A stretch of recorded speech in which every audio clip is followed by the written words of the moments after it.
Welcome to Influential Entrepreneurs, bringing you interviews with elite business leaders and experts, sharing tips and strategies for elevating your business to the next level. Here's your host, Mike Saunders. Hello and welcome to this episode of Influential Entrepreneurs. This is Mike Saunders, the Authority Positioning Coach, and today we have with us Adele Spraggon, who is the author of Shift, 4 Steps to Personal Empowerment. Adele, welcome to the program. Thank you, Mike. Pleasure to be here. So I'm looking forward to talking with you because personal empowerment is really, really important, and I love that it's only 4 steps, not 444. So 4 steps is doable. So give us a little bit of your background and your entrepreneurial journey, and then what led you to this point in your career. Sure. Well, I should start off by saying I've been in the personal development space, Mike, for over 30 years. I can't believe I'm that old already. And for the first 10 years or so, I was coaching using very traditional techniques to personal empowerment, personal and professional empowerment. So, and you're going to be very familiar with these instructions that every person is familiar with who has ever taken any form of coaching. Typically, it goes like this. Set a goal. Determine the steps that you need to take to get to that goal. If you don't know how to take those steps, get some training so that you do know. If you do know how to take those steps and you're not taking those steps, there's something off with your mindset. So go and correct that. And then there ought to be absolutely no reason why you don't achieve that goal. So if you don't achieve it at that point, there's something wrong. Either something wrong with the goal or something wrong with you. So go back, start again from the beginning, right? And I was coaching this. I fully believed this. I was coaching in a very popular personal development industry that really held integrity or commitment to one's goal as being the standard for success. And after about 10 years of this, I started to wonder 2 things. First of all, I was really, really struggling to reach my entrepreneurial success goals. I really wanted a successful business. And at this point, by the time I started questioning this, I had started and quit 3 businesses, not 1, but 3. And the second thing I started to notice is only about 20-25% of the people that I was coaching were actually achieving the goals that they set out to achieve.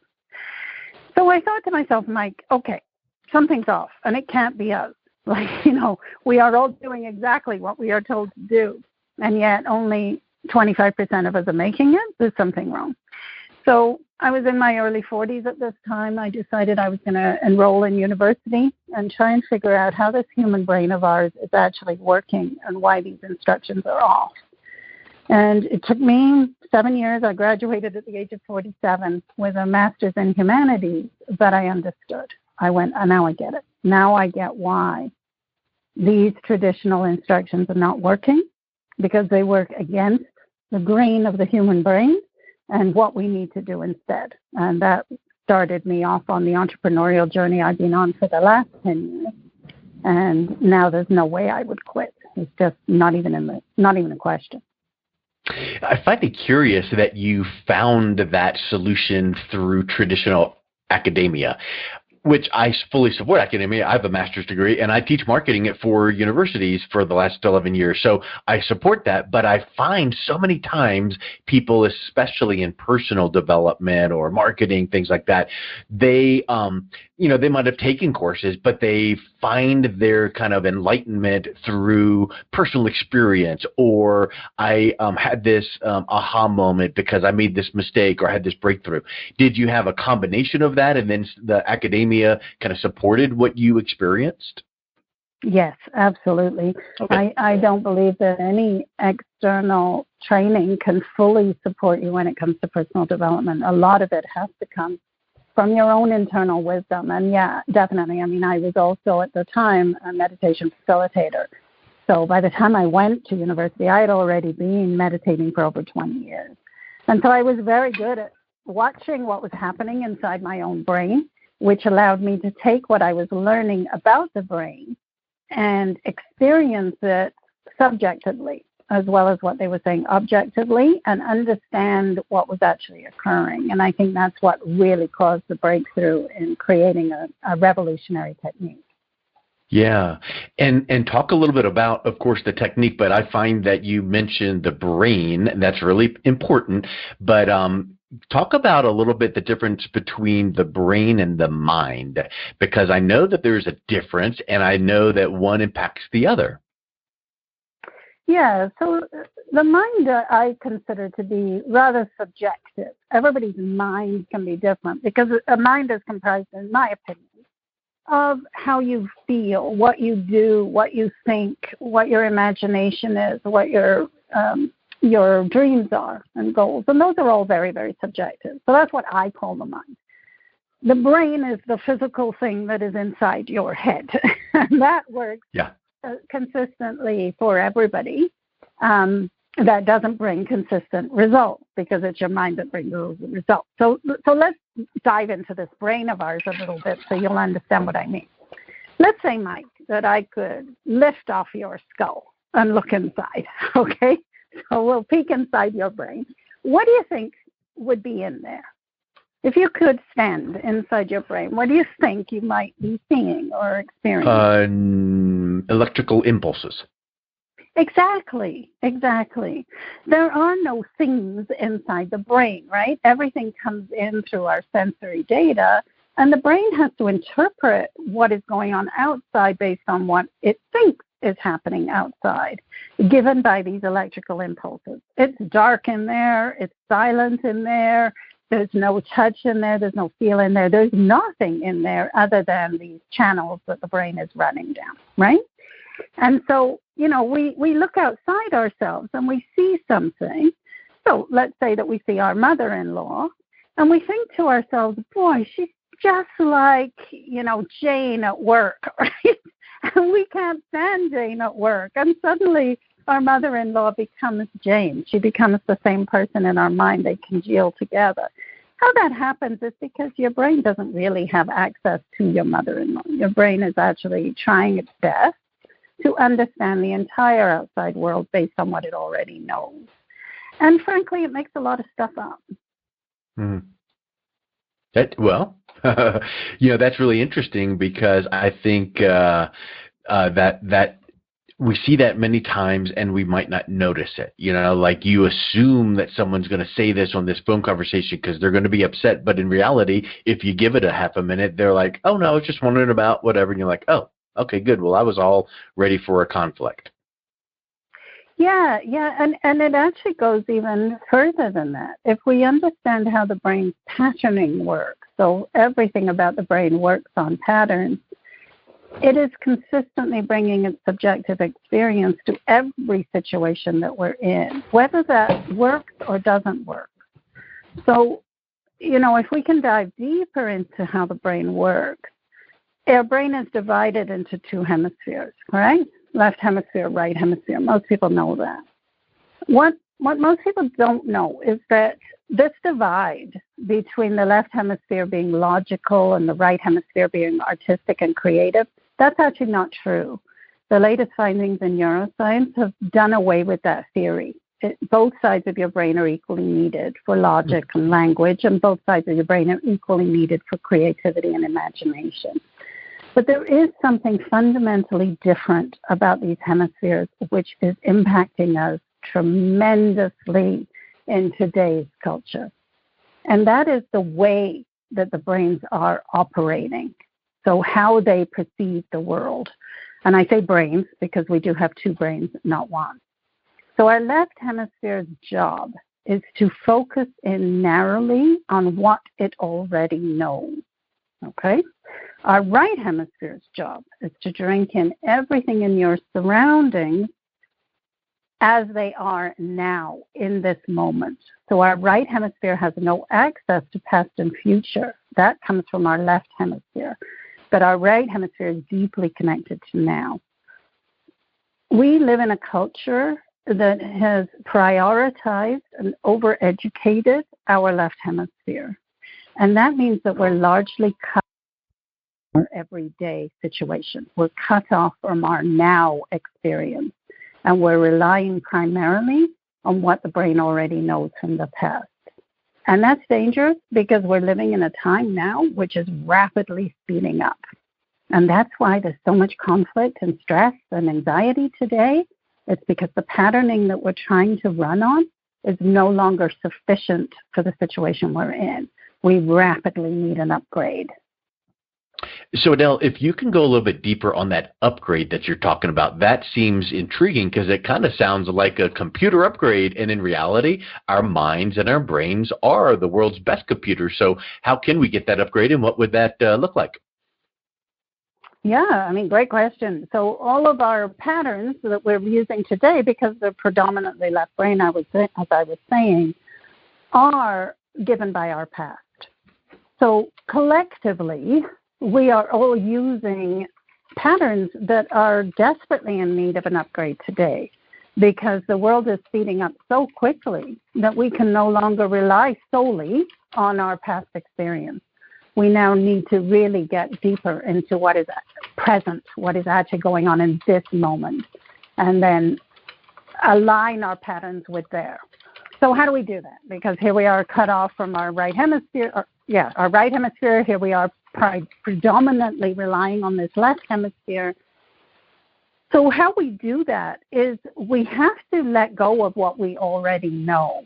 Now, Mike, you want to know the scariest thing that people have to face in this world? I don't know. Every human being fears. I guess so. I guess so. Okay. The thing that we all fear is the unknown, because our brain is designed to consistently know, right? That's how it works. That's why it makes up all of these stories all the time, because its job is fastest route to action. And in order to take the fastest route to action, it must rely on what it already knows. And so that's its design. Its design is from the time you are born to very, very quickly piece together patterns in the brain that can take action. And now we reach this point in history where we can't rely anymore on what we did before. We need to change those patterns now. And in order to do that, the first thing we have to do is remove existing patterns, which requires that we take a step into that unknown, dip our water into the places we don't want to go. Yes. Well, I think sometimes it's all perspective, because if someone says to you, now here's the way that things are going to be, here's what to expect, you will handle that so much better than if you just walked in and then experienced something. So I think that really does make a whole lot of sense. Let's dive into your work as a behavioral change expert. Why is that needed, or what was it that attracted you to working with behavioral change? Yeah, so as I said, I was spending a lot of time with my clients trying to figure out why they couldn't change behaviors. So here's the thing that your listener may find interesting to know. Human beings don't procrastinate. Human beings avoid. And what we have to look at is, what is it that we are actually avoiding? Because when I say that we avoid, we typically think that we're avoiding the task at hand, right? So, for example, if somebody's avoiding doing their taxes, they think it's because the situation of doing their taxes is uncomfortable. But that's not actually what we're avoiding.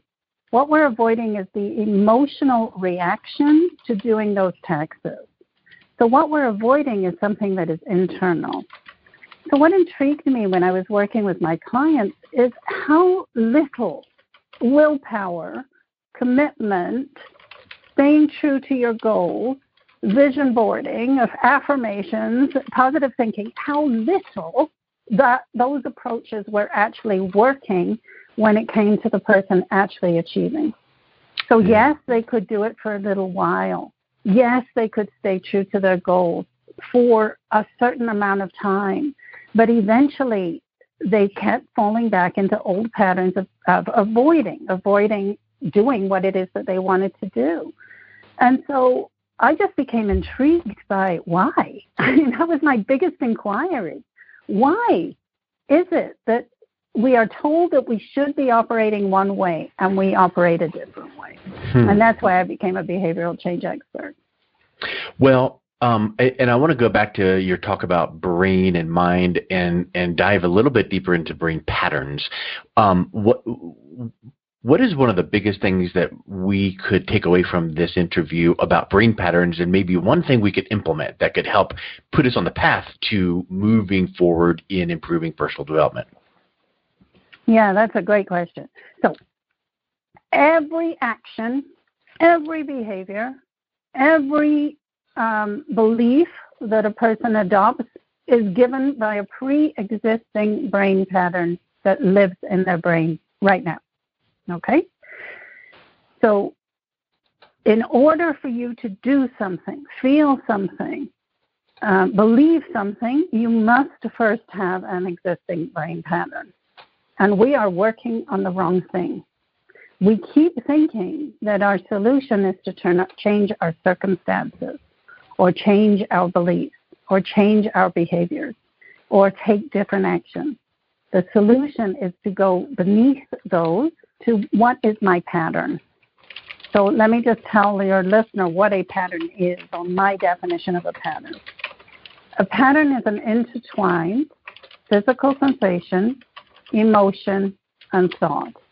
When the three aspects of our being come together, it leads to us taking a particular action, holding a particular belief, or adopting a particular behavior. Okay?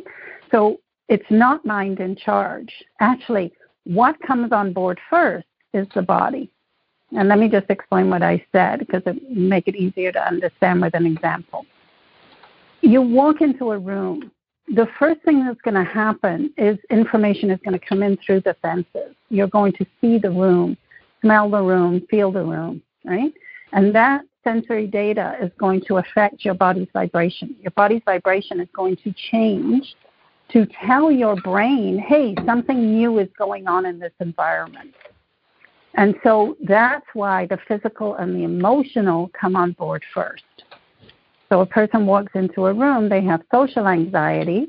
They think it's given from the room. It isn't. It's given by that pattern that is starting to feel nervous by the situation that the person is in. But here's a question. I hear that from time to time, but if you are the one experiencing that, do you really take the time to go, well, it's probably from the, you don't take the time, and you don't even know how to, dive that far back and really pinpoint it, right? Yeah. So great question. And two things that I really need your listener to know. We don't care where the pattern originated. We don't care where it started in your past. We don't care what the original incident is. Okay, so that's number one that you need to know. Because the pattern is running here now, the only thing we care about is what is happening here now. Okay. If we start digging in our past looking for where the situation originated, now I'm going to ask you to think about this for a moment. You now have two problems. You have the problem of the social anxiety in the room, and you have the problem of where did that originate from. Yeah. Okay? So our way of solving issues today is to keep piling problem on top of problem on top of problem on top of problem. We need to stop doing that. We stay here now. This is what is my experience here now. The second thing that will be really helpful for your listener to know is when you are walking into that situation, walking into that environment in which social anxiety is present, you're what I call on the court. Okay? So what that means is that pattern is already running. That electrical impulse is already firing down that channel, and that action, that behavior, that in this case anxiety, is already part and parcel of who you are. Make sense? Yeah. So we don't wait for that. We say, okay, let's identify the areas of our life that are not working today. And the person would write down on a piece of paper, I get anxious. Great. That we know is coming from a pattern. We are going to address that off the court. Okay? So sitting in your own living room where you're comfortable and where you feel secure, you are then going to imagine walking into that room, and you're going to then start to identify the three parts of the pattern, and then you have a method for teasing that pattern apart. for just removing that from your brain. And then that next time you're on the court and you walk into that room, that pattern is no longer there. And so your behavior is different. Wow. Sounds easy, but I know that you need that sometimes that external input. Let's talk a little bit as we wrap up here about your book, 4 Steps to Personal Empowerment. What are some of the things that people should realize about the book, other than there are 4 steps? But what are some of the takeaways, and what would be something that someone would learn from the book and pick up a copy? Yeah, so when I wrote the book, I really wanted everybody on this planet who wanted this technique to be able to do it. So all of the 4 steps are in the book. There's some great information leading up to the 4 steps on why you need to apply the 4 steps, what's actually going on in your brain, how your brain is interacting with the world around you, and what makes these 4 steps essential. Then there's the 4 steps in the middle of the book. And then after that, I dive deeper into brain science and what's going on when you apply the 4 steps, how the 4 steps is working, and why it is so effective. I think the reason that it's won 3 awards is because it is so effective, and people can take the book and do it on their own. Now, some people prefer to work with me, and that's fine. I'm available in group coaching and one-on-one coaching because some people need that little bit of extra support. Nothing wrong with that. But you can do the tool just by reading the book as well. Awesome. And you said easy, Mike, and you're right. Like, it's very, very simple. If we understand the way the brain is working, and we understand how to work with our brain, we have been provided this brain, which is incredibly powerful. I mean, unbelievably powerful. The experiences I have had, which I write about in my blog, are truly shocking. And you would almost think mystical unless you understand how the brain is actually working. So, yes, it is simple once you know, but simple is not always easy. Well, it reminds me of that old saying, what is easy to do is easy not to do. Mm-hmm. Mm-hmm. So, you need to realize, sometimes people are like, oh, the secret to, fill in the blank, to this thing, and they're waiting for it. And then you get told, here's what it is. And you're like, oh, well, that doesn't seem like so. Okay. Well, but in reality, there's many things that are stupendously impactful that really isn't that complicated. So it's like, don't look at something and expect it to be that it must be some intricate, razzle-McDazzle thing. Sometimes it is just as simple as, maybe we start the day with that positive mental attitude. Maybe we recite some affirmations. Maybe we have time of prayer. Maybe we have that goal-setting review. And that feels and sounds very easy. And even if that is 5 minutes, and I kind of use this example a lot.